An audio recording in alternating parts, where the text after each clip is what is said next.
Watching the Lewis Blackman story this week really opened up my eyes to things that I didn't necessarily think about. It's not something that I think about initially thinking about the healthcare field and everything. So I think that it was really important to watch this and bring to life a lot of the concerns and errors that occur that result in very adverse outcomes for patients.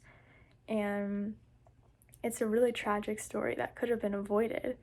And the phrase that she said that stuck out to me the most, what Lewis's mom said, was that he died because he was in the hospital.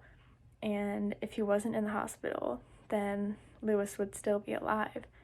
And that's something that really stuck out to me because you think of a hospital, you think that you go there to get help and that they are there to help you feel better. And it shouldn't be the reason that you die. So that was really stuck out to me and was really upsetting to hear and frustrating to hear. And the first and major thing I learned was how these small errors really add up. Like the beginning, they put him on the wrong floor. They put him not on the surgery floor after his surgery. And they weren't paying attention to that he wasn't urinating, he wasn't eating, he wasn't walking, all when he should have been able to. And they just didn't pay attention to that. And they assumed that his abdominal pain was constipation and gas, where if they were to look at his vitals and listen to his concerns, then they could have seen that it was something worse than that. So it's really upsetting and frustrating that all these things were missed.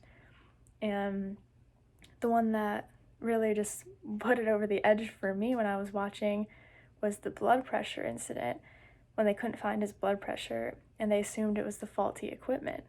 But after they try like multiple different cuffs, then there should be a point where they say this is something very concerning, and it's not just the fact that every single blood pressure unit in the hospital is not working.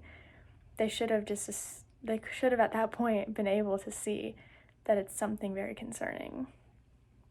And I also learned how important the communication is between all of the parties involved, between the patient and the doctors, the family and the doctors, the whole interprofessional health team itself, communication within that team, and within other teams when one comes in and one comes off a different shift.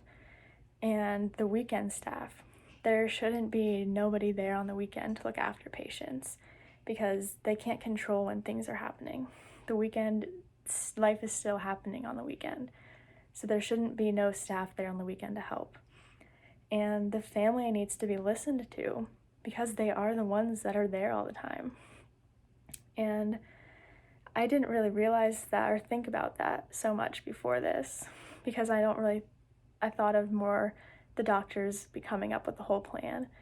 But really it does make sense that the family knows a lot and knows the most about the patient because they are there most of the time. They are there all the time with their patient, with their family member, and they are seeing things firsthand, and they're seeing how the patient is doing and talking with the patient more than the doctors and the other care team is. And so I think that the family needs to be valued and listened to a lot more than they are. And I also think that it's really unfortunate that it's seen as a weakness to ask for help, because if someone were to ask for help in this case, it could have saved Lewis's life. And the junior residents shouldn't fear talking to their superiors if they think they've made a mistake, because it could be a matter of life or death for the patient. And if the junior resident were to go to the senior resident or anyone superior to them with a concern, if they're wrong, then that's okay, and there's no adverse outcome for them being wrongly concerned. But if they don't speak up about a concern and they're right, then the patient could die. And if they do speak up and they are right, then they could potentially save that patient. So I think that it should be really encouraged to communicate as a team regardless of rank, because it provides much better care for the patients. And I think it's an effective way to learn when you hear personal stories like this, because you're hearing firsthand experiences of what these families had to deal with and the tragedies that they went through. But it's really upsetting and frustrating to hear that how they went through all of these things and how it could have been so easily avoided.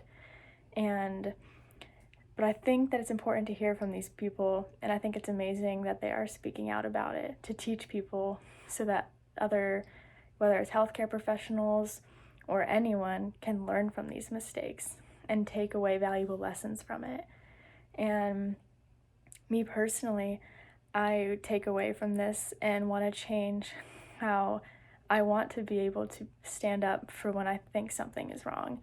Because I would be really hesitant to go and talk to someone that's superior to me if I thought they made a mistake. But I can see how important it is now and how it makes such a huge difference in the patient's outcomes. So I would be much more willing and able now to speak up because of how important it is. And I also expect the family to be involved a lot more now than I thought, as I mentioned earlier. And I think that owning up to mistakes is extremely important. And the doctors in this case, or if I was involved in this case, I would learn from the mistakes. I would definitely talk to the family. I think the doctors in this case and everyone involved made a mistake in that sense, where they, even after the fact, still wouldn't admit to any mistakes and tried to blame it on other things. I think that is very wrong, and that should not have been how it worked out. And they should be able to then teach people under them in the future how they learned from these mistakes and teach them from their mistakes so that they don't make them in the future. And then this becomes a chain of them teaching from these errors and preventing them and having better patient outcomes in the future so that we don't have other cases similar to Lewis's.